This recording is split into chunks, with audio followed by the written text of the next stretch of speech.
마가복음 5장 21절부터 43절까지 말씀입니다. 5장 21절부터 43절 제가 여러분들을 위해서 읽어드리도록 하겠습니다. 마가복음 5장 21절부터 43절입니다. 하나님의 말씀을 들으십시오. 예수께서 배를 타시고 다시 맞은편으로 건너가시니 큰 무리가 그에게로 모여들거늘 이에 바닷가에 계시더니 회당장 중에 하나인 야이로라 하는 이가 와서 예수를 보고 발 아래 엎드려 간곡히 구하여 이르되 내 어린 딸이 죽게 되었사오니 오셔서 그 위에 손을 얹으사 그를 구원을 받아 살게 하소서 하거늘 이 그와 함께 가실새 큰 무리가 따라가며 애워싸 밀더라.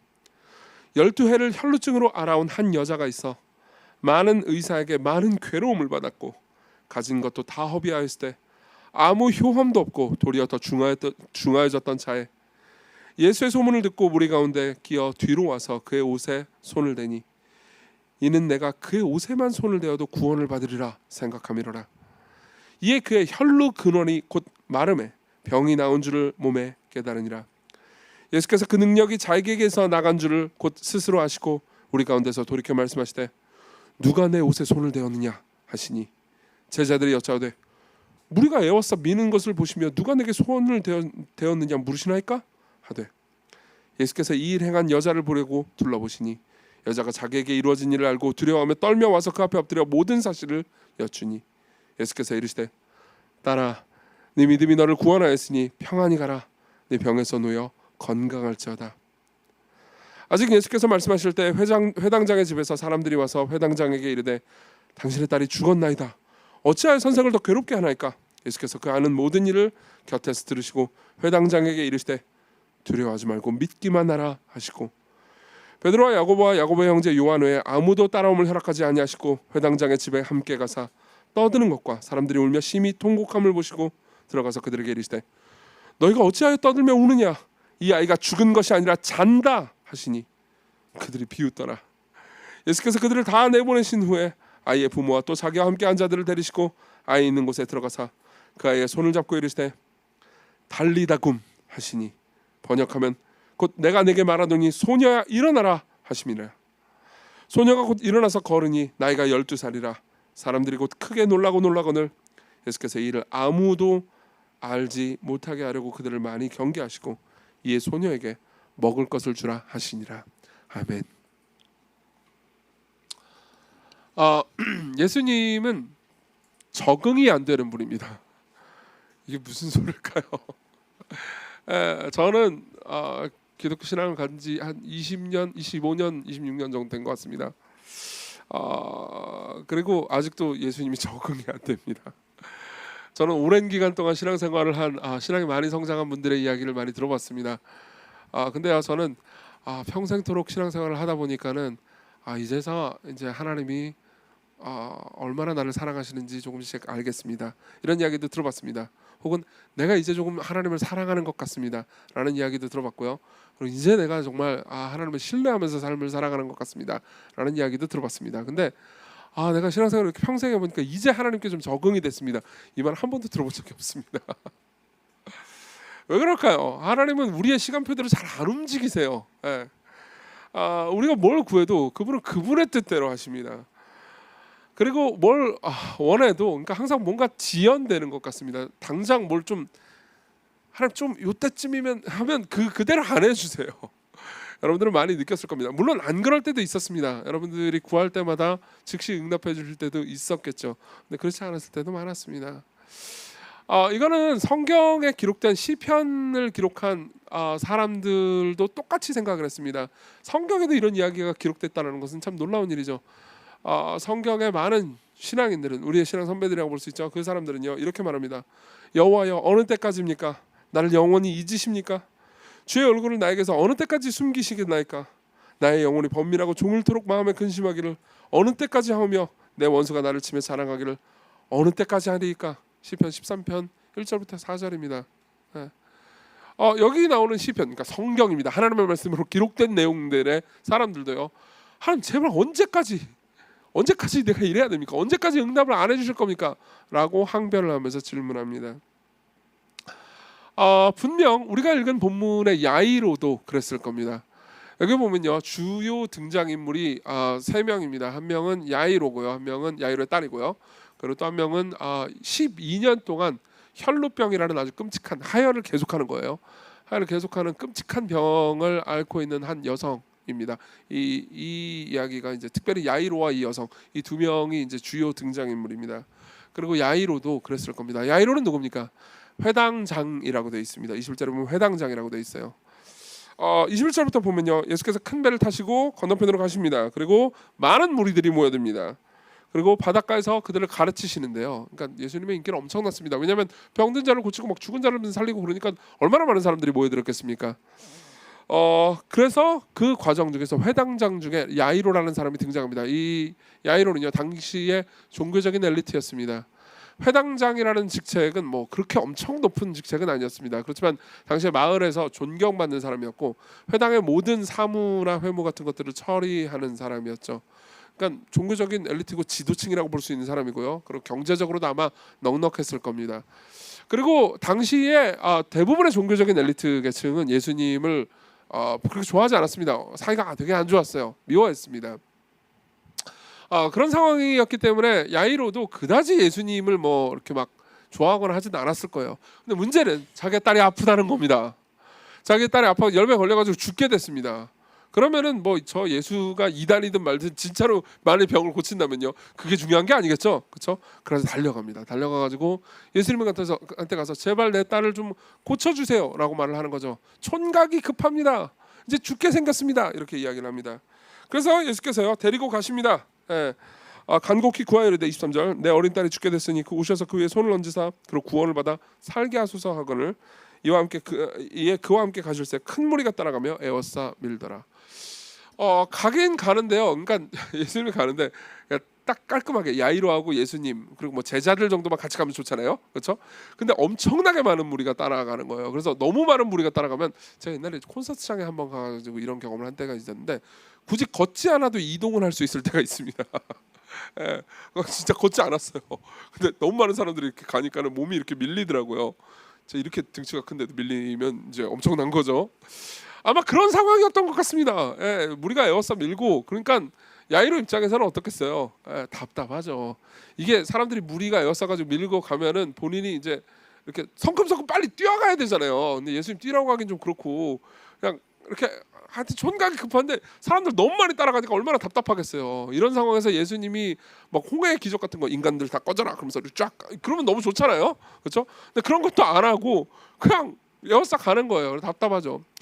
그런 상황에서 그냥 빨리 가면 좋겠는데 이런 일이 일어납니다. 12년 동안 혈루증으로 고통을 나간 여자가 있어요. 근데 이 여자가 속으로 생각합니다. 저 예수라는 분이 너무 대단한 분이란 말이에요. 많은 병자를 고치고 뭐 그런 이야기가 이제 당시에 소문으로 다 퍼졌었단 말입니다. 그래가지고 생각을 하는 거죠. 저 예수라는 분의 옷자락이라도 좀 만지면 내가 좀 낫지 않을까라는 생각이 들었어요. 왜냐하면 12년 동안 이 여자는 엄청난 고통을 겪었습니다. 12년 동안 일단 아팠기 때문에 고통이겠죠. 게다가 고대 레위기의 율법에 따르면요, 12년 동안 그러니까 사혈을 하잖아요, 생리를 하잖아요. 그러면 일주일 동안 성전에 못 들어가요. 그리고 일주일 동안 사람들과 격리됩니다. 근데 이걸 12년 동안 계속해왔단 말이에요. 그러니까요, 사회적 정서적으로 사람들과 격리됐기 때문에 고독했겠죠. 또 동시에 이런 상태면 성전에 들어가서 예배를 할 수가 없습니다. 근데 당시에 이제 성전이 이렇게 있으면 이방인들만 들어갈 수 있는 공간과 여자까지 들어갈 수 있는 공간이 있었어요. 그리고 여자들도 거기 들어가 가지고 좀 차별적이죠. 뭐 이제 복음, 그리스도의 죽으심과 부활 이후로는 이 모든 것들이 철폐됐습니다. 근데 어쨌든 간에 그래도 뭐 여자들까지만 들어가는 공간이 있으니까 거기서 예배는 할 수 있잖아요. 하나님과의 관계를 계속 유지할 수 있잖아요. 근데 예배도 할 수가 없는 거예요, 성전에서는. 그러니까 이제 영적으로도 완전히 막힌 거죠. 그러니까 이 여자가 가지고 있는 문제는 꼭 육신의 몸의 질병뿐만이 아니었습니다. 사회적으로 격리됐고 영적으로 하나님과도 단절된 상태였던 거죠. 그런 상황에서 이제 미신적인 믿음을 그래도 사용을 합니다. 그러니까 옷자락에 이렇게 만지면 좀 나을 수 있지 않을까? 이런 생각이 드는 거죠. 이게 당시에는 퍼져 있었던 미신 중에 하나였습니다. 왜냐하면 그 이전에 이제 알렉산더 대제라고 할 겁니다. 알렉산더 대제는 실제로 그러진 않았을 겁니다. 알렉산더 대제의 옷자락에 손만 대도 뭐 병이 낫고 뭐 기적이 일어난다, 이런 스스로를 신성화했거든요, 알렉산더 대제는요. 이런 이야기가 있었을 정도였으니까요. 그러니까 이제 그런 어느 정도 미신적 믿음을 가지고 있었던 겁니다. 이 여자는요. 미신적 믿음을 가지고 이렇게 손을 댑니다. 근데 나은 거예요. 나은 걸 이제 본인이 깨달았습니다. 그러면은 이제 딱 나았고 그다음 빨리 가면 되잖아요. 예수님은. 예수님이 갑자기 멈춰 서십니다. 그러면서 내 몸에서 능력이 나갔다. 누가 내 옷에 손을 댔냐라고 물어봅니다. 누가 옷에 손을 대긴요? 지금 밀려가고 있는 중이잖아요. 모두가 당신의 옷에 옆에 있는 사람들이 다 손을 댔다고요. 라고 제자들이 이야기를 하죠. 그러니까 아니라고 합니다. 예수님은요. 누가 내 옷에 손을 댔다. 그러니까 그때서야 여자가 나옵니다. 여자가 나와가지고 제가 그랬습니다라고 얘기하고 예수께서는요 그 여자에게 이렇게 이야기를 하죠. 34절 딸아 네 믿음이 너를 구원했으니 평안히 가라. 네 병에서 놓여 건강할지어다. 이렇게 얘기합니다. 자, 아름다운 이야기인 건 맞는데 그렇죠? 아름다운 이야기인 거 맞아요. 이 모든 과정을 보는 야이로는 무슨 생각이 들었을까요? 미치고 환장하죠. 그렇죠? 나왔어. 그럼 빨리 가라고 하지. 그걸 굳이 예수님은 멈춰서서 누구냐 그러고 누구냐 나와라 하고 뭐 얘기하고 따라 건강할지도 이런 얘기 왜 해요? 왜 자꾸 지연을 시키냐고요? 빨리빨리 가가지고 내 딸 좀 고쳐주지. 그렇죠? 그러니까 미치고 환장을 하는 아닙니까? 근데 그 상황에서 그 모든 것들이 지나가는 과정 중에서 딸은 죽어버렸습니다. 예. 여러분들의 삶에도 그럴 때가 있죠. 예. 지금 여러분들이 뭔가를 구하고 있습니다. 그리고 뭔가 하나님께서 여러분들의 삶에서 들어주기를 바라는 게 있습니다. 그래서 하나님께 구해요. 그러면 안 들어주십니다. 그럼 어떻게 되죠? 나는 나이를 먹는데, 그죠? 내가 더 나이를 먹으면 안 될 것 같은데, 혹은 뭐 내가 점점 약해지는데, 혹은 내가 점점 무슨 문제가 생긴데 지금 상황이 너무 악화됐기 때문에 여기서 더 악화되면 해결이 안 될 것 같은데 왜 하나님은 저렇게 손만 놓고 계시는가라는 생각이 들죠. 그렇죠? 자, 이런 상황에서 우리는 무엇을 믿어야 됩니까? 하나님께서 모든 것을 지체시키는 것 같을 때요. 하나님께서 기다리라고 말씀하실 때 뭘 믿어야 됩니까? 저는 본문을 근거로 해가지고요. 이때 우리는요. 첫 번째로 예수님의 능력과 그리고 두 번째로 예수님의 지혜 그리고 마지막으로 예수님의 은혜에 대해서 생각해야 된다고 말씀드릴 겁니다. 예수님의 능력 그리고 예수님의 지혜 그리고 그 다음에 예수님의 은혜입니다. 첫 번째로 예수님의 능력부터 생각을 해보죠. 그분이 강한 분이시라는 겁니다. 자, 35절부터 36절 봅시다. 35절 36절을 보면요. 아직 예수께서 말씀하실 때 회당장의 집에서 사람들이 와서 회당장에 이르되 당신의 딸이 죽었나이다. 어찌하여 선생을 더 괴롭게 하나이까. 그러니까 이렇게 지체하고 있는 과정 중에서 딸이 죽어버렸어요. 예수께서 하는 말을 곁에서 들으시고 회당장에 이르시되 두려워하지 말고 믿기만 하라. 두려워하지 말고 믿기만 하라. 자, 사실 이 말씀은 좀 그러니까 이 절만 딱 떼놓고 보면 꽤나 위로가 되는 말씀입니다. 저는 이제 핸드폰에다가 이 말씀을 적어놓고 뭐 다니는 사람도 본 적이 있었습니다. 두려워하지 말고 믿기만 하라. 좀 위로가 되잖아요. 근데 이 상황 내에서 두려워하지 말고 딸이 죽어버렸는데 두려워하지 말고 믿기만 하라. 그럼 어떤 생각이 듭니까? 뭐야 죽어버렸잖아요. 이게 무슨 소리예요? 이런 생각이 들겠죠. 여러분들이 좀 이해될 수 있게 예를 하나 들어보자면요. 저는 종종 이런 얘기를 할 때가 있습니다. 그러니까 우리 뭐 특히 2부 예배 참석하신 분들은 대부분 이제 결혼 안 하신 분들이니까요. 뭐 남자친구도 없어요. 혹은 여자친구도 없어요. 그런 사람들한테 제가 이제 농담으로 어느 정도 반 농담이죠. 아이 괜찮아. 내년 봄에 결혼할 건데 이런 식으로 농담할 때가 있거든요. 그러면 이제 뭐 받아주는 사람도 있지만 저를 이렇게 빤히 쳐다보면서 뭐 미쳤나 이렇게 정신 나갔구나. 그러면서 비웃는 사람도 있습니다. 실제로 예수님께서 이렇게 말씀하셨을 때 40절에 보면요. 사람들이 비웃었죠. 자, 그럼 예수께서는 왜 이렇게 여유로우십니까? 밑에 이야기를 보면은 알 수 있습니다. 쭉 밑으로 내려가면요. 결국 이제 그 딸이 살고 있는 집으로 야이르 집으로 들어갑니다. 집으로 들어갔을 때 이제 장례식이 진행되고 있었죠. 사람들은 막 곡하는 사람들이 있었습니다. 당시에 장례식 때는요. 곡을 하는 사람, 막 울면서 부르짖는 그런 사람들을 돈 주고 샀어요. 왜냐하면은 그런 사람들이 막 이렇게 막 아이고 막 해내면은 이제 진짜 유족들도 자신의 슬픔을 이렇게 표현하는 게 편하잖아요. 왜 예를 들면 여러분들 금요기도 때도 막 부르짖어 기도하고 싶은데 다들 조용하면 기도 잘 못하잖아요.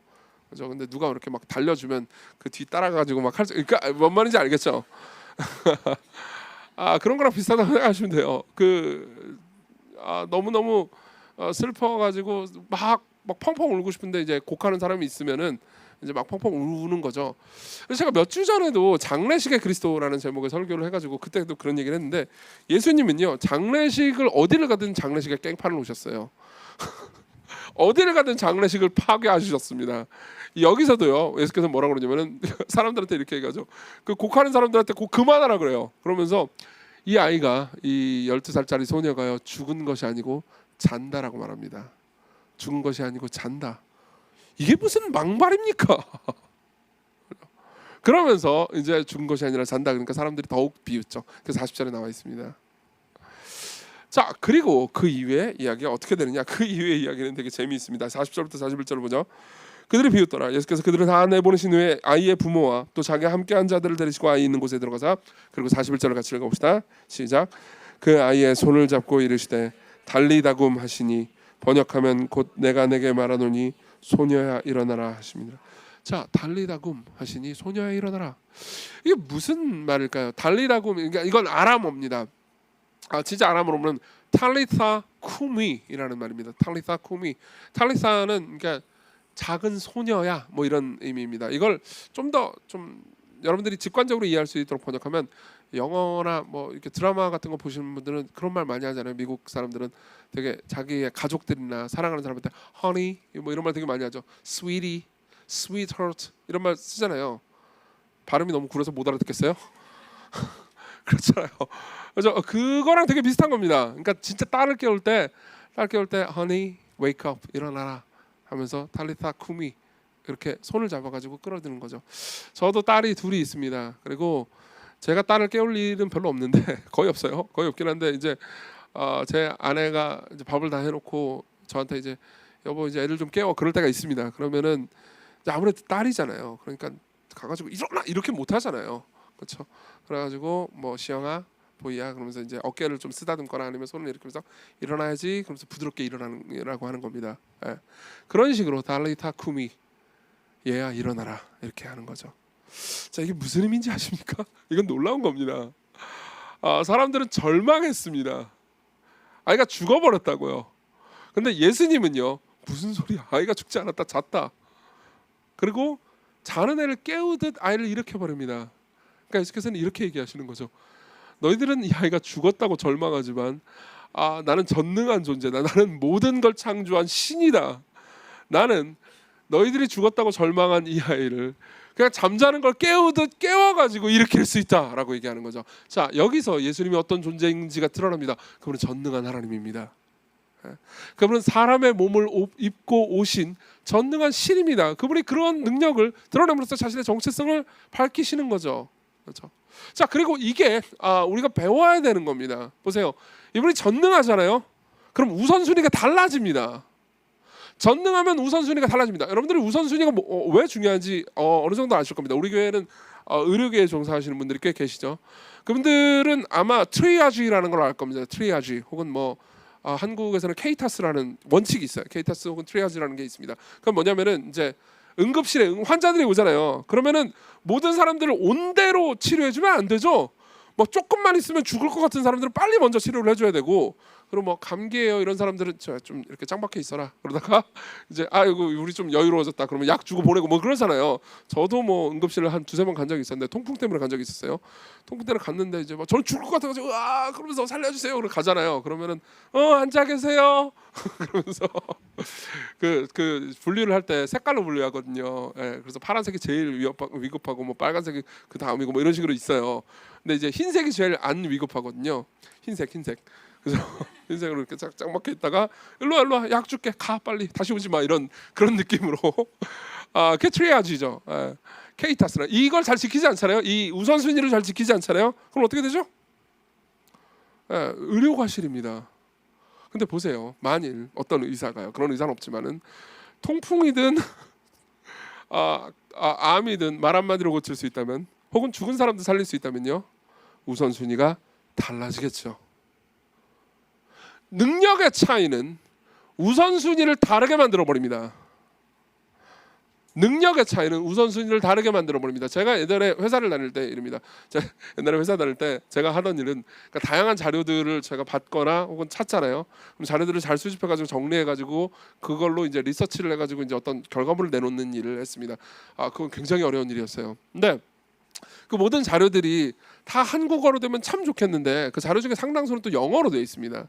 그럼 보세요. 자료들이 이제 많이 들어오잖아요. 그러면은 어떤 건 영어 자료고 어떤 한국어 자료입니다. 그러면요, 저는 뭘 제일 먼저 보겠어요? 우선순위로 열심히 볼 게 뭐겠습니까? 이 내용이 어렵지 않든 그건 상관없습니다. 일단 영어부터 모릅니다. 왜냐면 영어를 제가 잘 못하니까요. 그렇죠? 영어부터 빨리 쳐내야 그 다음에 이제 한국어는 그래도 슥슥 볼 수 있잖아요. 내용이 어려워도. 그러니까 그러는 거죠. 근데 저랑 같이 일하는 어떤 분 중에서 영어 진짜 잘하는 분이 있었거든요. 그러니까 영어, 한국어, 바이링구얼이라는 거죠. 둘 다 잘 하는 분이 있었습니다. 그분은 그냥 보면서 내용의 난이도에 따라서 우선순위를 배치하더라고요. 왜요? 영어를 잘하니까요. 영어를 읽는 거랑 한국어를 읽는 거랑 다를 게 없으니까요. 보세요. 능력의 차이가, 이 사람 영어를 잘하고 저는 영어를 못하니까요. 능력의 차이가 우선순위의 차이를 만들어내죠. 그죠? 네, 그렇습니다. 그리고 예수님께서는요,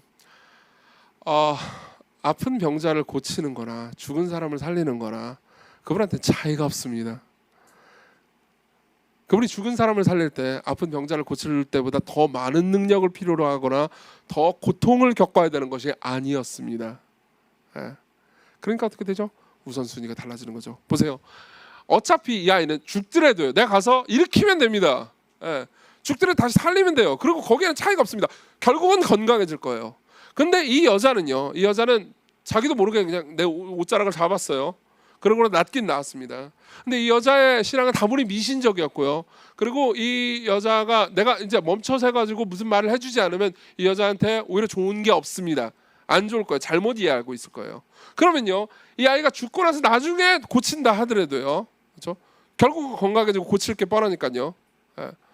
어쨌든 이 여자를 멈춰서 가지고 이 여자에게 말을 하면서 이 여자가 이 12년 동안 혈루병을 걸렸던 이 여자를 회복시키고 정신적으로 더 고쳐주는 것이 더 우선순위에 있어서 급하겠죠. 그렇죠? 네, 이겁니다. 능력이 다르면 우선순위가 다릅니다. 그리고 우리가 종종 이렇게 급한데 왜 이 급한 일을 빨리빨리 해결해 주시지 않습니까? 라고 생각하면서 답답할 때 우리는 이렇게 생각합니다. 지금 해결을 안 해주면 상태가 더 악화된다고요, 하나님. 그죠? 혹은 지금 해결을 안 하면 제가 나이를 더 먹는다고요. 지금 빨리 내가 더 결혼해야 또 한 살이라도 더 뭐 이런 식으로 생각을 하는 거죠. 사실 저도 이런 생각 굉장히 많이 합니다. 제가 이제 올해 신촌 개척하고 나서 마음이 좀 초반에 엄청 급했어요. 왜냐하면 제 마음속에서 이런 생각이 있었기 때문입니다. 주님, 저 아시죠? 저 40대 중반. 예. 여기서 한 살, 두 살, 지금까지는 제가 막 그 건강 신경 안 쓰고 생각했지만 저 좀 있으면 맛이 갈 거. 지금 벌써부터 좀 맛이 가는 느낌이 살짝 있고, 그러니까 지금 해가지고 빨리 자리를 잡아야 됩니다. 주님, 빨리 움직여 주세요. 하나님 일해 주세요. 부흥 알죠? 초반에 그런 두려움, 염려 같은 것들이 꽤 있었어요. 그럼 하나님께서 뭐라고 얘기하시겠습니까? 저한테 무슨 소리야? 나 모세 80살에 불렀는데 이해하십니까? 네. 하나님의 일은 제 힘으로 되는 게 아니고 하나님의 능력으로 되는 거잖아요. 그렇죠? 네. 난 너의 건강 상태나 혹은 심지어 너의 정신 상태나 그런 거하고 그것 때문에 매여가지고 일을 못하는 존재가 아니다. 나는 전능한 존재다. 나는 지금보다 상태가 더 악화된다 하더라도 얼마든지 상태를 되돌리는 능력이 있다. 나는 모든 것을 다시 회복시키고 바꿀 수 있다. 왜 나를 신뢰하지 못하느냐? 이렇게 말씀하시는 거죠. 네. 여러분, 하나님은 우리와 다르십니다. 우리가 가지고 있는 능력의 제한이 그분에게는 없습니다. 시편 50편 21절에 보면요, 내가 이 일을 행하여도 이런 놀라운 일들을 행해도 잠잠하였더니 너희들이 나와 너를 같은 줄로 생각하였도다, 이렇게 말합니다. 내가 너와 같지 않다는 거죠. 그분은 훨씬 더 능력 있는 분입니다. 강한 분입니다. 우리가 그분의 능력을 잊잖아요. 그런데 우리가 사도신경을 통해서 전능하사 천지를 만드신 이라고 말하면서 그분이 전능하다고 말을 해도 그걸 잊잖아요. 우린 자주 잊습니다. 그죠? 잊잖아요. 그럼 우리는 조급해야 합니다. 그리고 두려워하죠. 그리고 이를 우리가 원하는 대로 해결하지 않는 하나님을 보면서 답답해할 수밖에 없는 거죠. 그러나 하나님은 여러분들과 다르십니다. 그분의 능력을 기억하십시오. 그럼 여러분들은 두려워하지 않을 수 있게 됩니다. 두 번째로 넘어가겠습니다. 두 번째는 예수 그리스도의 지혜입니다. 예수님은요, 지금 이 두 사람, 이제 한쪽은 12년 된 병자고 한쪽은 야이로죠. 이 두 사람이 가지고 있는 문제, 즉 이제 병을 고쳐야겠다라는 직관적인 문제 있잖아요. 이 문제만 해결해 주실 생각이 없으십니다. 오히려 이분은 한 발 더 나가고 싶어 하십니다. 상대를, 그러니까 이 12년 된 여성과 이 야이로 둘 모두를요 진정으로 회복시키려고 하시죠. 먼저 이 여자, 혈루병 걸린 여자를 한번 생각해 봅시다. 32절부터 34절을 봅시다. 예수께서 이 일을 행한 여자를 보시고 둘러보시니 여자가 자기에게 이루어진 일을 알고 두려워하며 떨며 와서 그 앞에 엎드려 모든 사실을 여쭈니 예수께서 이르시되 딸아, 네 믿음이 너를 구원하였으니 평안히 가라. 네 병에서 놓여 건강할지어다. 이건 굉장히 많은 것을 말해줍니다. 아까 제가 말씀드렸듯이 이 여자는요, 그러니까 육체적으로뿐만 아니라 사회적으로 격리됐죠. 외롭습니다. 그리고 영적으로 하나님과 단절된 상태였습니다. 아주 끔찍했죠. 너무 많은 치료법들을 시도했는데 그 치료법들이 하나도 소용이 없었고 여자의 몸을 괴롭게만 만들었습니다. 그럼 여자 입장에서 제일 당장 급한 게 뭐죠? 몸이 낫는 거잖아요. 근데 잘 보세요. 여자 입장에서 이런 시나리오를 가동했을 겁니다. 내가 저기 하나님이 있어요. 저기 신이 있어요. 신이 있는데 혹은 뭐 신이라고 생각 안 하고 예수님이라고 했겠죠. 저 예수님이라는 존재를 만졌어요. 근데 내가 나았어요. 그럼 내가 원하는 건 다 가진 거잖아요. 그렇죠? 그러면은 딱 낫고 튀면 이제 아무도 모르고요. 먹고 튀라고 하죠. 먹고 튀면 그게 제일 좋은 시나리오잖아요. 근데 예수님은요, 굳이 일로 와. 안 돼. 내가 너를 찾아내겠어. 먹튀하지 못해. 넌 나한테 와야 돼라고 말합니다. 그러면서 뭐라고 그러죠? 따라. 무슨 말입니까? 예수께서는요, 이 여자에게 진짜 필요한 게 무엇인지 다 아셨습니다. 이 여자는 오히려 자기의 필요를 몰랐죠. 자기가 그냥 나으면 끝난다고 생각했죠. 보세요. 나아도요. 본인이 나았다는 걸 다른 사람들이 모르잖아요. 그럼 여전히 사회에서 격리될 겁니다. 그렇죠? 게다가 본인이 나았다는 것을 암과 동시에 이 여자가 하나님과 관계가 있다는 것을, 하나님께서 이 여자를 사랑했기 때문에 이 여자를 고치셨다는 것을 알았어야 됐습니다. 다시 말하면 영적인 필요가 있었던 거죠. 근데 지금 상황에서 이 여자를 불러일으키십니다. 나오라고 하십니다. 찾으십니다. 여자로 하여금 자기가 나았다는 것을 다른 여러 사람들 앞에서 고백하게 하십니다. 그럼 어떻게 되죠? 다른 사람들이 여자가 나았다는 걸 알게 되죠. 그렇죠? 다시 사회적으로 회복되고 공동체 안으로 들어갈 수 있게 되는 거죠. 그리고 예수께서 말씀하십니다. 따라. 이 부분은요, 성경신학자들의 흥미를 돋우는 부분입니다. 왠지 아십니까? 예수께서요, 어떤 여성에게 따라라고 말한 부분은 이 부분이 유일하기 때문입니다. 왜 이렇게 특별히 지정해서 말했을까요?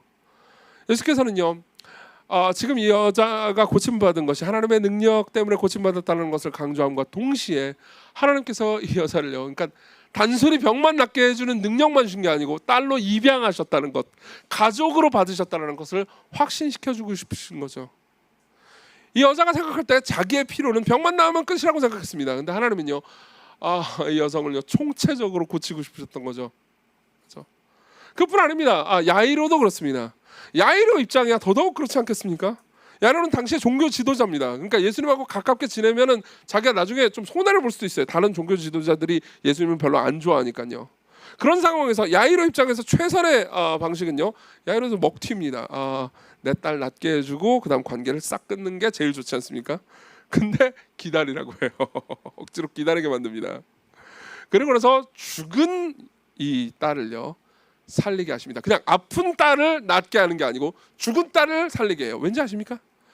죽은 딸을 살릴 때 예수께서 어떻게 살리십니까? 손을 잡고 일으키면서 달리타쿰 이렇게 말합니다. 그렇죠? 이게요 당시로서는 굉장히 큰 충격이었을 겁니다. 실제로 여러분들이 42절을 보면요 이렇게 말합니다. 소녀가 곧 일어나서 걸으니 나이가 12살이라 사람들이 곧 크게 놀라거늘. 그러니까 놀랐다는 게 두 번 나오죠. 그것도 아주 크게 놀랐다고 말합니다. 왜 그랬을까요? 죽은 사람이 살아나서, 물론 그렇죠. 근데 죽은 사람이 살아났으면 그냥 놀라면 되는 겁니다. 근데 왜 크게 놀라고 또 놀랐을까요? 이유가 있습니다. 죽은 사람이 살아난 이야기는 구약 성경에 좀 있습니다.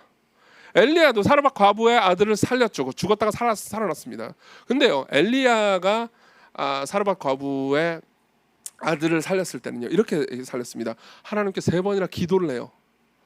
하나님께 3번이나 기도를 하고 살립니다. 근데 예수님은 어떻게 하죠? 예수님 기도하지 않으십니다. 이 말은 예수께서 기도를 무시했다는 의미가 아닙니다. 그분은 매일 기도하셨습니다. 자신의 성부 하나님께. 근데 이땐 일부러 기도하지 않으십니다. 그러면서 일어나라, 그만 이제 깨야지, 잠에서 일어나야지 라고 말하면서 달리타쿰 이렇게 옵니다. 뭘 의미하죠? 예수님은 자기 자신의 권능과 능력으로 죽은 사람을 살릴 수 있는 힘이 있는 신이라고 얘기하는 거죠. 단순히 선지자가 아닙니다. 바꿔서 말해볼까요? 예수님은요, 하나님께 기도하는 많은 선지자들 중에 한 명이 아니십니다. 수많은 선지자들의 기도를 받는 하나님이시죠. 보세요. 만일 예수님이요, 야이로의 딸이 아픈 걸 보면서 자 가가지고 내가 고쳐줄게, 손을 얹고 나왔네, 나 간다 그러면요, 아마 야이로는요, 저 예수라는 존재는 위대한 선지자 중에 하나인가 보다 라고 생각하면서 넘어갔을 겁니다. 무슨 말이냐면 예수님의 정체를 몰랐을 거예요. 근데 예수께서요, 달리타쿰 일어나라 얘야 그러면서 전혀 아무런 희생도 없는 것처럼 이 아이를 그냥 자신의 권위와 명령으로 일으킨 걸 보면 어떤 생각이 들겠습니까? 이 종교에 익숙한 야이로는요, 이런 생각이 들 겁니다. 이 존재는 그냥 선지자가 아니야. 이 존재는 어쩌면 신적인 존재인지도 몰라 라고 생각했던 거죠. 보세요. 야이로는요, 예수님이 신적인 존재라는 것을 알 수밖에 없습니다. 그럼 왜 예수께서 일부러 지체하셨을까요? 이유는 간단합니다. 야이로의 딸에게 필요한 건 단순한 건강이 아니었습니다. 예수님 입장에서 야이로에게 진짜 필요한 건 예수님과의 관계죠. 예수께서는 이렇게 말씀하시는 겁니다. 내 정체가 누구인지 네가 아는 일이 네 딸이 낳는 것보다 더 중요하다. 내가 어떤 존재인지, 내가 너를 위해서 어떤 일을 하는지 네가 아는 것이 지금 당장 네가 급하다고 생각하는 네 딸이 낳는 것보다 훨씬 더 중요하고 시급한 일이란다라고 얘기하는 거죠. 이해하십니까? 우리는 저마다 우리가 생각하는 우선순위가 있습니다. 그리고 그 우선순위는 우리의 한계 안에 설정돼 있죠. 저는 아이를 키우는 부모들은 다 이런 것들을 생각합니다. 아이들의 입장에서는 자기 친구가 핸드폰을 샀을 때 내게 있어서 세상 최고의 우선순위는 핸드폰을 사는 거라고 생각합니다. 그럼 말하죠. 핸드폰 내놔! 부모한테. 근데 부모가 생각할 때는 이 아이가 핸드폰도 좋지만 너는 엄마가 집에 있잖아. 그러니까 당장 밖에 나가서 연락할 필요가 없어. 너 학교 다닐 때 맨날 엄마가 왔다 갔다 데려다 주는데 너는 지금 핸드폰 볼 때보다 책을 읽고 더 많이 대화하면서 정서를 길러가야 될 때야 라고 생각할 수 있겠죠. 우선순위가 다른 거죠. 그렇죠? 그럼 아이는 생각합니다. 우리 부모님은 항상 나를 안 사랑하고 지체하고 나를 미워해 라고 생각하면요, 아이는 자기의 지혜의 한계 내에서 이상한 우선순위를 가지고 있는 겁니다. 우리 모두 이걸 이해할 수 있지 않습니까? 그렇죠? 네, 우리도 마찬가지예요. 우리도 하나님 앞에서 비슷한 상황입니다. 우리가 생각할 때 하나님 이게 진짜 빨리 필요합니다. 지금 뭘 하고 계시는 겁니까? 왜 빨리 움직이지 않습니까? 라고 생각해도 하나님 입장에서는요, 아니 너에게 필요한 우선순위는 다른 데 있단다. 너는 무엇보다도 영혼이란다. 여러분 여기 계시는 분들 중에서요, 물론 기독교인들도 다 내가 생각할 때 지금 시급한 게 이거야 라고 생각하는 것들이 있으시겠죠. 근데 기독교인이 아닌 분들도 이런 생각을 가지고 오신 분들이 계실 겁니다. 내가 진짜 필요한 것은 마음의 평화야. 그런 분들도 있겠죠. 그렇죠? 내가 필요한 건 지혜야. 신이 어떤 존재인지, 그리고 그가 무슨 일을 했는지에 대해서 그건 그건 그냥 교리잖아. 그냥 기독교 교리고, 나한테 진짜 필요한 건 그냥 삶의 지혜거나 혹은 마음의 평안일 뿐인데 그게 뭐가 필요해? 그 나머지 것들이 뭐가 중요해? 라고 생각할 수 있습니다. 여러분 오해하지 마십시오. 하나님께서 여러분들에게 삶의 지혜나 삶의 지혜나 마음의 평안을 안 주시는 것이 아닙니다. 그렇지만 그분의 생각 안에서는요, 여러분들에게 더 빨리, 더 시급하게, 더 중요하게 필요한 것들이 있습니다. 그래서 이 경우에, 즉 야이로의 경우에 예수님이 생각했던 건 이거죠. 아까도 말씀드렸듯이, 야이로야, 네가 나를 아는 것이, 내가 누구인지를 아는 것이, 심지어 네 딸이 건강해지는 건 너무나 중요한 일이잖아요, 그죠? 근데 그게 굉장히 중요한 일이라 하더라도 네 딸이 건강해지는 것보다 더 시급한 일이란다. 네 딸을 건강하게 할 거다. 그렇지만 그것이 최우선 순위는 아니다 라고 말씀하시는 거죠. 그렇죠? 여러분, 그분은 우리를 총체적으로 치료하기를 원하십니다. 우리는 모두 내가 생각할 때 이것만 있으면 돼 라고 생각하기 쉽죠. 이것만 해결되면 하나님이 나한테 너무너무 급할 때가 있습니다. 여러분들 중에서 요즘 기도를 많이 하는 분들도 있을 겁니다. 내가 요즘 너무 필요한 게 있어가지고 요즘 기도하고 있는, 뭔가를 가지고 있는, 뭔가 절박한 분들도 있을 겁니다. 물론 하나님께서 그 모든 것을 정죄하시거나 잘못했다고 말씀하시는 게 아닙니다. 하지만 생각해 보십시오. 신앙생활을 오래 하신 분들이라면 이걸 알 겁니다. 너무 절박해서 기도합니다. 근데 그 문제가 해결돼요. 그럼 그다음부터 더 이상 기도하지 않을 때도 있지 않습니까? 아니, 않을 때도 있는 정도가 아니고 늘 그래왔죠. 이 문제에 대해서 C.S. 루이스는 이런 이야기를 해줍니다. 들어보십시오. C.S. 루이스는 어렸을 때 이빨이 자주 아팠대요. 이빨이 자주 아플 때 아스피린을 먹잖아요. 그럼 진통제를 먹으면 이제 그 덜 아프니까 이제 편히 잠들 수 있다는 거죠. 근데 C.S. 루이스는 어렸을 때 이빨이 아파도 웬만하면 엄마한테 얘기를 잘 안 했다고 합니다. 왜 얘기를 안 했냐? 엄마가 그 이후에 더 나쁜 일을 자기에게 할 거라는 걸 알고 있었기 때문이죠. 어떤 나쁜 일이요? 읽어드리죠. 제가 어머니께 가지 않는 이유는 이것이었습니다. 어머님은 틀림없이 제게 아스피린을 주실 겁니다. 진통제요. 그러나 아스피린 말고 다른 조치도 취하시리라는 것을 저는 알고 있습니다. 다음 날 아침이면 어김없이 저를 치과로 데려가시겠죠. 저는 제가 원하는 것만 얻고 통증을 낳는 거요. 원치 않는 것을 피할 재간이 없었습니다. 저는 당장 아픈 것만 면하고 싶었습니다. 그러나 이빨을 완전히 고칠 각오를 하지 않고서는 아픔을 면할 길이 없었습니다. 저는 치과 의사들이 어떤 놈들인지 알고 있습니다. 그들은 아직 아프지 않은 이들까지 모조리 찾아내 손볼 겁니다. 치과 의사 비하가 아닙니다. 제 생각에 그들은 긁어부스럼을 만드는 사람들로서 하나를 주면 열을 달라고 할 사람들이었습니다. 그리고 그다음 이런 표현을 써도 된다면 우리 주님은 바로 이런 치과 의사 같은 분이십니다. 그분은 여러분들이 하나를 드리면 열을 달라 하실 겁니다. 많은 분들이 예수님께 나아가서 원하는 것은 그저 부끄러운 죄, 예를 들면 자의행위나 비겁한 행동 같이 부끄러운 죄나 매일의 삶을 망치는 죄를 고치려고 혹은 마음의 평안 정도를 얻으려고 그분을 찾습니다. 물론 예수님께서는 그것들을 주실 겁니다. 그러나 결코 거기서 멈추시진 않으실 겁니다. 여러분들은 거기까지만 주시기를 원하실 수도 있습니다. 그러나 일단 예수님을 여러분들의 인생에 끌어들인 이상 완전하게 치료받지 않고 버틸 재간은 없습니다. 이해하십니까? 그분은 지혜로운 분입니다. 그렇기 때문에 그분은요 절대 우리의 계획대로 움직이지 않으십니다. 치과 의사가 제 계획대로 움직이지 않는 것처럼요. 그렇기 때문에 우리가 그분께 적응이 안 되는 거죠. 마지막입니다. 예수님의 은혜를 생각해 봅시다. 여러분들이 여기까지 설교를 들으면요, 그분의 능력 혹은 그분의 지혜를 이해하는 것이, 그러니까 이 상황에서 내가 뭘 생각해야 되는지 알겠다라고 생각하는 분도 계시겠지만, 또 어떤 분들은 이런 생각을 하시는 분들도 있을 겁니다. 근데 내가 하나님께 응답하지 못하는 거는 내가 믿음이 없어서 그런 거 아닌가? 내가 너무 믿음이 연약하거나 나약해서 그런 거 아닌가? 내가 죄를 너무 많이 지어서 그런 거 아닌가? 라고 생각하는 분들도 계실 수 있습니다.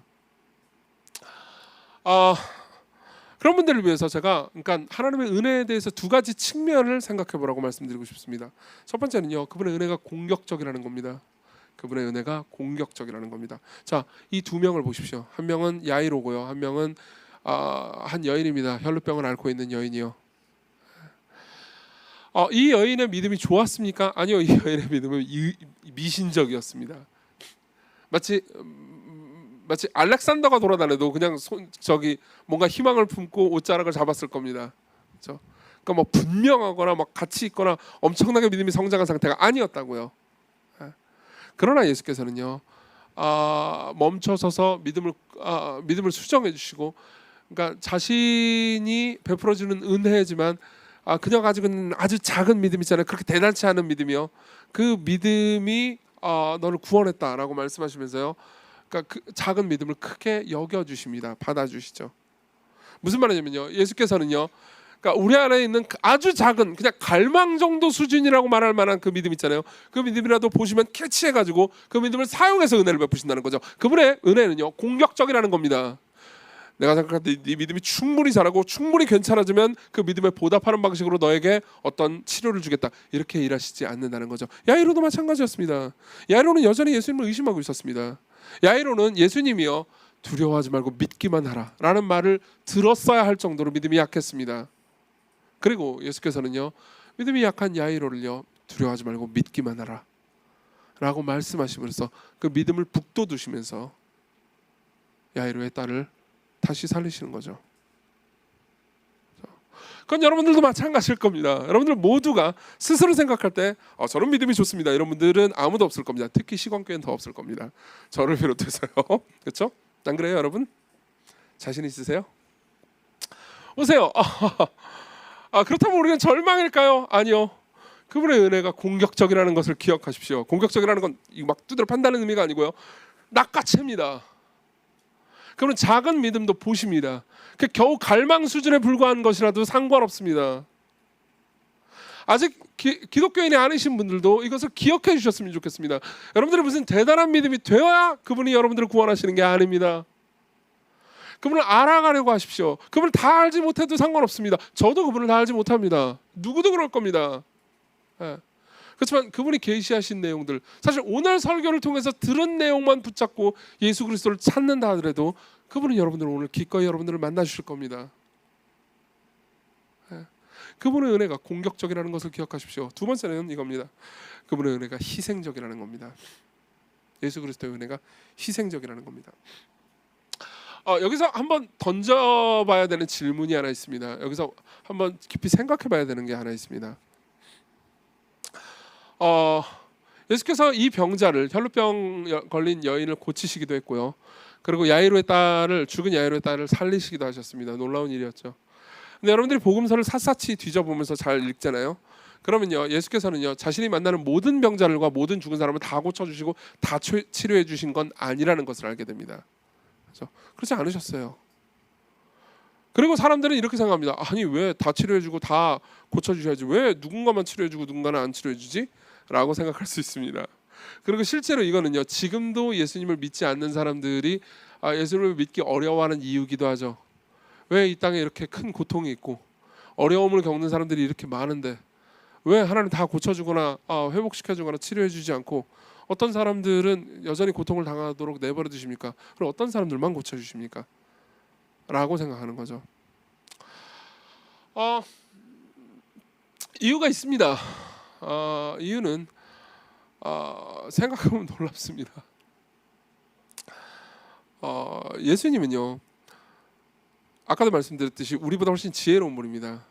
그리고 그 지혜 안은요, 그 지혜는요, 우리가 처한 상황을 훨씬 더, 우리가 생각할 때 우리 자신을 바라보는 것보다 훨씬 더 총체적으로 그리고 더 길게 바라볼 수 있는 능력이죠. 보세요, 야이로의 딸이 살아났습니다. 맞죠? 놀라운 일이죠. 아마 아버지는 엄청난 위로를 받았을 겁니다. 하지만 생각해보세요. 그래서 야이로의 딸이 계속 지금도 살아있을까요? 지금도 팔레스타인 근처에서 놀고 있을까요? 아니요.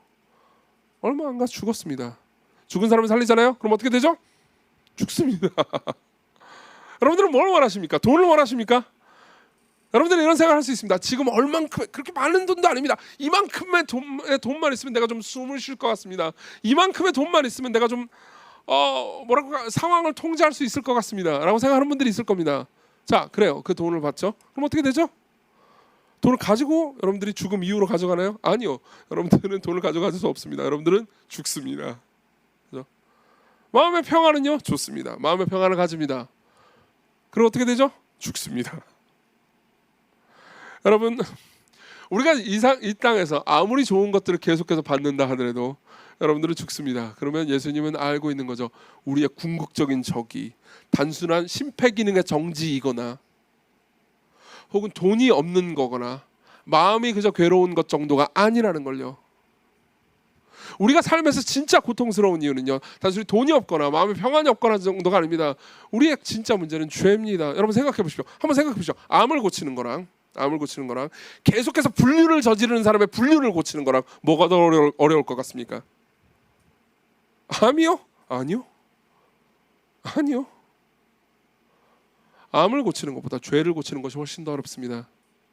암을 고치는 거는요, 계속해서 치료법이 발달하고 있습니다. 죄를 고치는 건요, 치료법이 발달해 왔나요?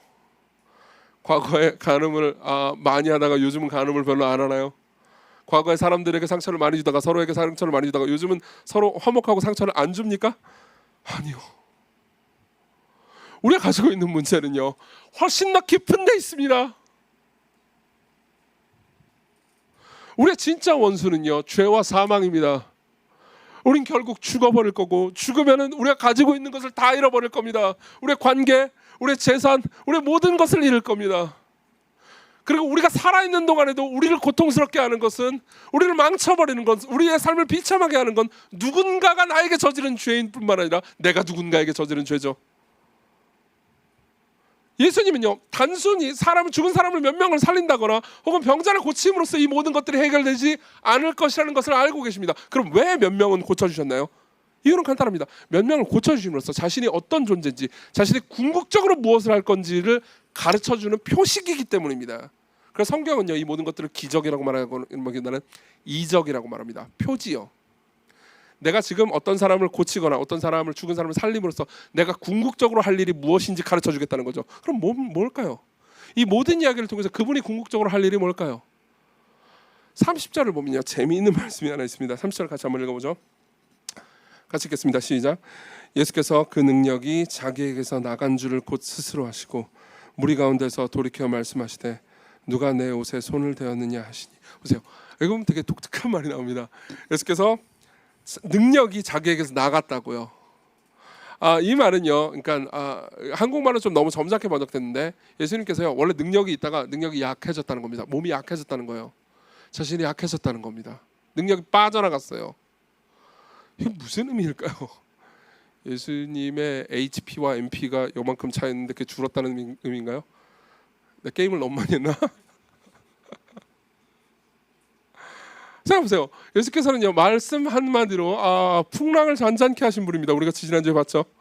그렇죠? 귀신을 내쫓은 분입니다. 근데요, 이때 이 여자를 고치실 때 예수님은요, 약해지셨다고 말합니다. 능력이 바깥으로 빠져나갔다고 말해요.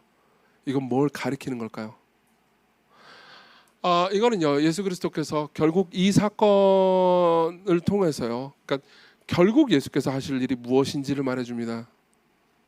보세요, 여기 보면 육체적으로 그리고 사회적으로 영적으로 소외된 여성이 있습니다. 그리고 인간이 가지고 있는 최대적인 죽음을 맞이한 여자가 있죠. 둘 다 딸이라고 부릅니다. 예수께서는요, 한 명도 딸아 그러고 한 명은 탈리타 이렇게 부르죠. 예수께서 이들을 진정으로 치료하시기 위해서는 이들이 당해야 되는 일을 예수께서 대신 당하셔야 됩니다. 그죠? 이들이 당해야 되는 죽음을 예수께서 대신 죽으셨어야 했습니다. 아까 제가 이런 말씀을 드렸습니다. 이 여자는요, 이 혈루병 걸린 여자는요, 사회에서 격리될 뿐만 아니라 하나님께로부터도 격리되죠. 계속해서 예배할 수 없었습니다. 예수님이 생애 마지막 순간에 십자가에 달리셨을 때 그분이 겪은 일도 마찬가지였습니다. 이 저주 같은 비참함을 그분이 대신 당하셨습니다. 그분이 성부 하나님께 버림을 받으셨죠. 나의 하나님 어찌하여 나를 버리셨습니까? 예수님께서 탈리다굼 하면서 이 아이를 일으키실 때 그분은요, 손을 잡아서 일으키십니다. 저는 이 말씀이, 다시 말하면 손을 잡으셨다라는 말이 41절에 나오죠. 그 아이의 손을 잡고 이르시되, 손을 잡았다는 말이 제 마음에 계속 남았습니다. 왜냐하면 손을 잡는다는 건 너무 중요하거든요. 아이에게 손을 잡는다는 것은, 잡은 손을 놓친다는 건 굉장히 끔찍한 일입니다. 여러분 상상해 보십시오. 여러분들이 아기입니다. 여러분들은 스스로를 보호할 힘이 없습니다. 근데 막 사람들이 엄청 많은 놀이공원이나 아니면 굉장히 큰 광장에서 여러분들은 뭘 하겠습니까? 부모의 손을 꼭 잡죠. 근데 부모의 손을 놓치게 된다면 여러분들은 어떻게 되겠습니까? 전쟁이 나서 피난을 가는데 부모의 손을 놓치면 여러분들은 어떻게 됩니까? 여러분들은 버림받습니다. 그리고 사실 이것이 십자가에서 예수 그리스도께서 당하신 것의 가장 큰 고통의 본질이었습니다. 그분이 십자가에서 나의 하나님 어찌하여 나를 버리셨나이까 라고 말할 때 그분은요, 성부 하나님의 손을 잃어버렸습니다. 성부 하나님께서는 그분을 뿌리치셨고, 우리가 마땅히 받아야 되는 죽음, 진노, 저주, 사회적인 격리와 영적인 저주, 그리고 육체적인 고통까지 다 당하게 만드셨죠. 왜요? 우리가 가지고 있는 그 모든 저주를 해결해 주시기 위해서였죠.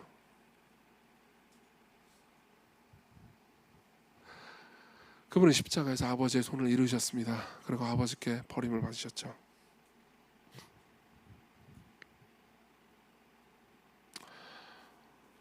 여러분들 중에 많은 분들이 지금 이런 생각을 하실 겁니다. 왜 하나님 나를 해결해 주지 않습니까? 왜 나로 하여금 기다리게 만드십니까? 왜 나로 하여금 기다리게 만드십니까? 여러분들을 괴롭히기 위해서요? 아니요. 그분이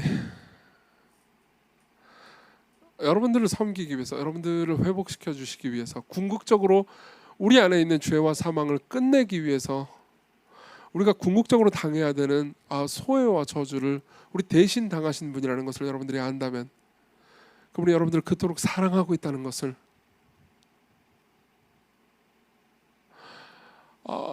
여러분들이 믿고 있다면요, 여러분들이 지금 기다리고 있는 시간 있잖아요. 이 기다리고 있는 시간을 인내할 수 있을 겁니다. 그리고 여러분들의 속으로 생각할 수 있습니다. 지금 내가 원하는 대로 일이 처리되고 있지 않아. 하나님께서 손 놓고 계신 것 같아. 하지만 하나님께서는 지금 내가 당장 원하는 것을 나중에 주시려고 하실 뿐이지, 내가 지금 꼭 필요한 것을 내게 주시고 계셔. 그분은 날 사랑하고 계셔. 여러분 생각해 보십시오. 여러분들을 위해서 아버지의 손을 이르신 분이 여러분들을 사랑한다고 안 믿으시겠습니까? 그분을 신뢰하지 못하시겠습니까? 그분이 여러분들을 위해서 이토록 큰 일을 행하셨습니다. 그것을 여러분들이 기억한다면요, 그분이 지금 오늘 여러분들에게 말씀하시는 음성인 두려워하지 말고 믿기만 하라 라는 말씀을 받아들일 수 있을 겁니다. 인내하십시오. 인내를 위해서 기도하십시오. 우리는요, 항상 구하는 것만 받지 않습니다. 여러분들이 가지고 있는 많은 것들 있잖아요. 그 많은 것들은 여러분들이 한 번도 구해본 적이 없는 것들입니다. 대부분의 것들은 그렇죠. 생각해보세요. 한번 상상해 보십시오. 여러분들이 기도한 걸 하나님께서 다 응답해 주신다고 합시다. 그것도 즉시요. 좋겠죠? 근데 여러분들이 기도한 것만 주신다고 해봅시다. 그럼 여러분들이 지금 가지고 있는 것 중에 많은 것들은 잃어버릴 겁니다. 여러분 솔직히 말해봅시다. 여러분들이 기도한 것만 계속 받잖아요. 그럼 여러분들은 하나님과의 관계가 엉망진창인 상태로 돈만 많을 겁니다. 안 그래요? 혹은 몸만 부유하든가요. 혹은 필요한 남자친구나 여자친구가 생기거나, 혹은 내가 꼴 보기 싫은 저 집안의 나쁜 놈이 착해지겠죠. 그리고 나를 위해서 봉사만 하겠죠. 그리고 나는 점점 이기적으로 변할 겁니다. 그게 좋아요? 아니요. 여러분, 그분은요, 여러분들이 구하지 않고 기도하지 않은 것까지 여러분들에게 주시려고 하십니다. 그분을 신뢰하십시오. 하나만 더 이야기 드리고 말씀을 마치죠. 설교문은 여기까지가 끝입니다. 근데요, 오늘은 교역자 청빙을 하는 날입니다. 교역자 청빙이 뭘 의미하는지 아십니까? 교역자 청빙은 여러분들에게 예수 그리스도와 그분이 하신 일을 말해줄 사람이 시간교회에 한 명 더 들어온다는 의미입니다. 그거는 여러분들에게 이런 메시지입니다. 시간교회 교역자 한 명이 더 들어온다는 건 하나님께서 여러분들에게 이렇게 말씀하시는 것과 똑같습니다. 얘들아, 내가 너희들을 위해서 한 모든 일들을 말해줄 사람을 한 명 더 보내주겠다. 내가 너희들을 사랑한단다. 내가 너희들을 사랑한단다. 너희들은 때로 인내가 필요하단다. 그리고 그 인내를 도와주기 위해서 너희들을 위해서 기도해주고 너희들을 사랑해주고, 내가 너희들에게 전해줄 말씀을 전해줄 사람을 또 보내준다. 내가 너희들을 그렇게 사랑한단다. 내 안에서 인내해라. 교역자가 온다는 건 여러분들에게 그런 의미입니다. 그분이 여러분들을 사랑하십니다. 그리스도께로 오십시오. 기도합시다.